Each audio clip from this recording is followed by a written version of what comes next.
boy. Yep. We're in London. London. It's a beautiful day. You know what? For once, I do an interview and it's not raining. Right. It's good. Feels good out here, man. Feels good. Okay. All right. I'm gonna get right into it because we ain't got much time. It's a luscious left foot. Locious. Locious left foot. Yeah. It's the mature big boy. Yeah. So what kind of content are you dealing with on this album that's really mature? This album is basically, everything. I mean, from just things that affect me in my life, not only relationships, but just, little politics here and there. Just basically just kind of expressing my character to people so people can get a more depth and tune look of if they didn't get it on speaker box of who I am and what I'm about, Okay. It's just one of the coolest motherfuckers on the planet, man. It's all about good vibrations. I hear that. Yeah. Now, I hear you've talked about the album being a movie. So tell us a story. What's the plot line? Where the twist? You got some great co-stars. I gotta say that. Yeah. But tell us the story. When I say movie, I mean movie in effect of it's a complete body of work. Each song is like a scene, and if you know anything about Outkast Records, you push play from the intro all the way to the end, and it takes you on a ride. So it's not one particular plot. It's just really very adventurous and funky ride, and from the different songs that's on there, it just kind of just wanted to kind of shake you up a little bit. You know what I'm saying?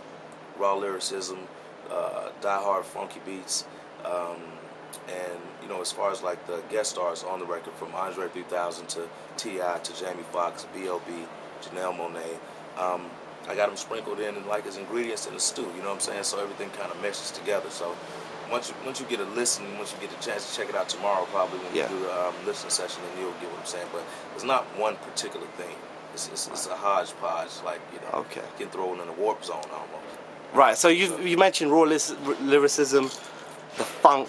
What kind of songs, like specific songs, are there on there that people look out for on this album that have those things? Every last single one of them.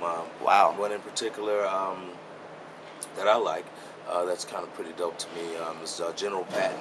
And that's, basically a real aggressive MC song. And it's, basically just me just busting on a hardcore beat that actually was made by me and a producer by the name of Jay Beats. And we used, it's one of the only samples on the album from a London Opera Orchestra record that's like old. Wow. Yeah. So it's real triumphant, and that's one of my just favorites. going in. Action packed, yeah, for sure. You and Andre, you got the funk. Yeah. That Stankonia funk. Right. Problem is, big boy, I ain't got that. So how do I get the funk, that Stankonia funk for the ladies? How do I get that? So like when you're in your videos and you're leaning to the side and you're walking, I need to get that funk. How do I get that funk? Oh man, it's really all about where you at mentally. You know what I'm saying? I mean, one of the main things with kind of getting funk is definitely confidence. You know what I'm saying? I mean, ladies love a guy with confidence. You know what I'm saying? Like, I mean, definitely believing in yourself. So when you step to her, she know that you're dead serious. You know what I'm saying? Ladies love a guy with confidence. You don't give me examples. Like if I see a lady now that we're in London, summer, everyone's not wearing anything. Right. So if I step to a lady, what would Big Boy say to a lady in the streets of London? Give me some tips here.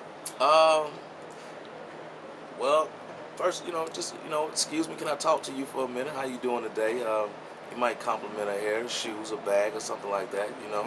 And once you make the introduction, you got to introduce yourself. Once you introduce yourself, get the name and everything, and then you kind of just make a little light conversation. You don't be too pushy. You know what I'm saying? Just real cool with it. Girls love that shit. Right. You know what I'm saying?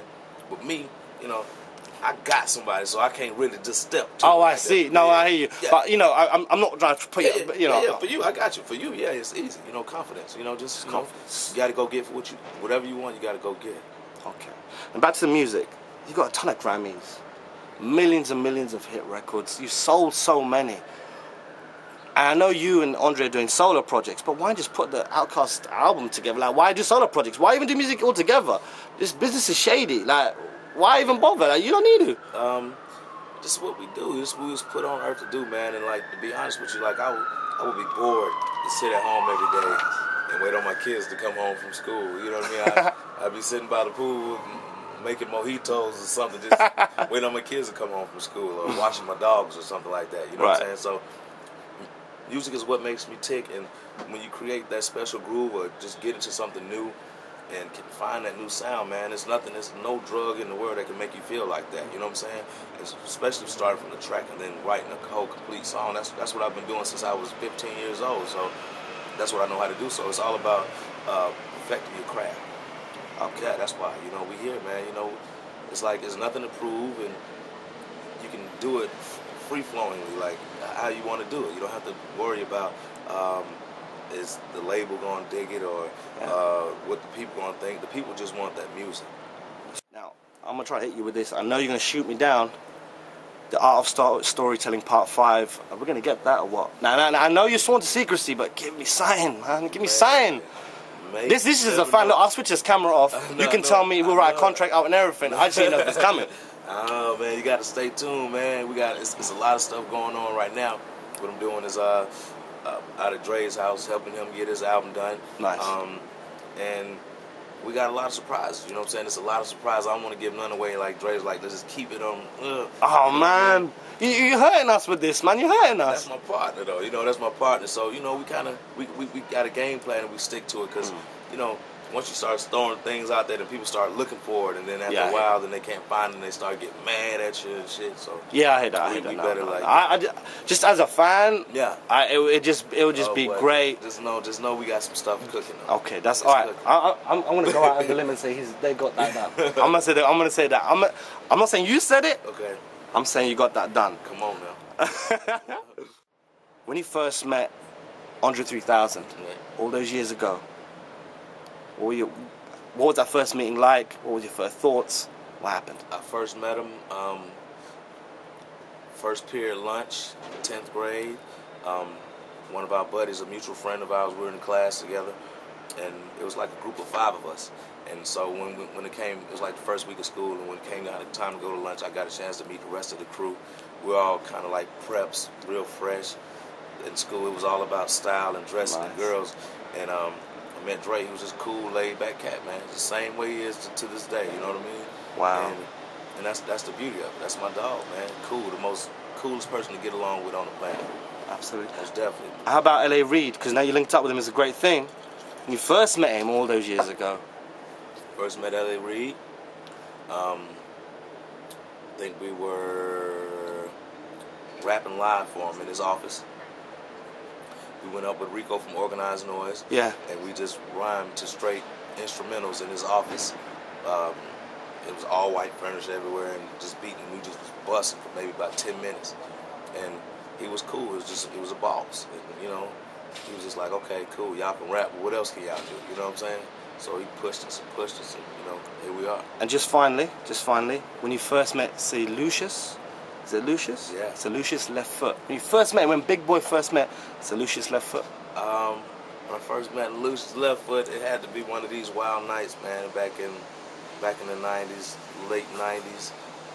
And we're just, you know, going for that knighthood. You know what I'm saying? I couldn't come all the way over here, so the queen couldn't give me my knighthood. Oh, yeah, so of course. I had to give it to me myself. You know what I'm saying? I mean, Soul Funk Crusader #1, and it was just all about just being serious about that funk music. That's what it is, man. It's just like sometimes in life you just have an epiphany or come to a realization like, okay, I'm going to do it like this. You know what I'm saying? For sure. You just got to know what you want.